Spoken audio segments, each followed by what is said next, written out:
એક કહેવત છે, ભગવાન કોઈને ભૂખ્યો નથી રાખતો, કોઈકને નિમિત્ત બનાવે છે, પણ નિમિત્ત બનવા માટે પણ ભાગ્ય જોઈએ અને આઈ મોગલ માથે શ્રદ્ધા જોઈએ. એવા જ એક બહેન જે કચ્છ માંડવી નામ રહેવાસી રાજબાઈ બહેન ગઢવી શ્વાનોની સેવા કરી નિમિત્ત બન્યા છે. જે નિત્ય દિવસ માંડવીથી દૂર જંગલમાં આવેલ ધ્રબુરી નામ જંગલ વિસ્તારમાં શ્વાનોની સેવા કરે છે અને રોજ તેમને ખાવા માટે બિસ્કિટ જેવી અલગ અલગ વાનગીઓ લઈ જાય અને પોતાના હાથે ખવડાવે છે. કુદરતે આપને માનવ અવતાર આપ્યું છે તો થોડો ધર્મ પણ કરવું જોઈએ જેથી પરલોક સુધરી જાય. માંડવીના રાજબાઈ બહેને શ્વાનોને બિસ્કિટ ખવડાવવાની શરૂઆત કરી અને આજે બેજુબાન શ્વાનોનું પેટ ભરવા પૂરતા પ્રયાસ કરે છે. તો ચાલો આપણે પણ કંઈક આવા મહાન કાર્યમાં સહભાગી બનીએ. જય આઈ માંગ મોગલ સૌનું ભલું કરે. માંડવી આવી છું, રાજેશ્રી બેનના ઘરે આવી છું.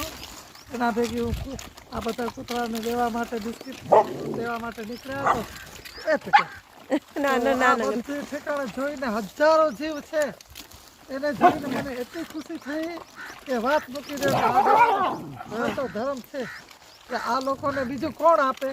આટલા જંગલમાં 15 કિલોમીટર જંગલમાં હાલીને દેવાવાળા તો દઈ દે, પણ સામે જે દેવા માટે જાવ તો દેજો. એના જેવો કોઈ ધર્મ જ નથી. કૂતરાને દેવા જેવો કોઈ ધર્મ જ નથી.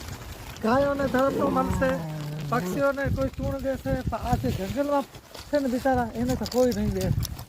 આજે તો મને બહુ જ આનંદ થઈ કે આવું આ તો જોવા જેવું છે ને કરવા જેવું છે.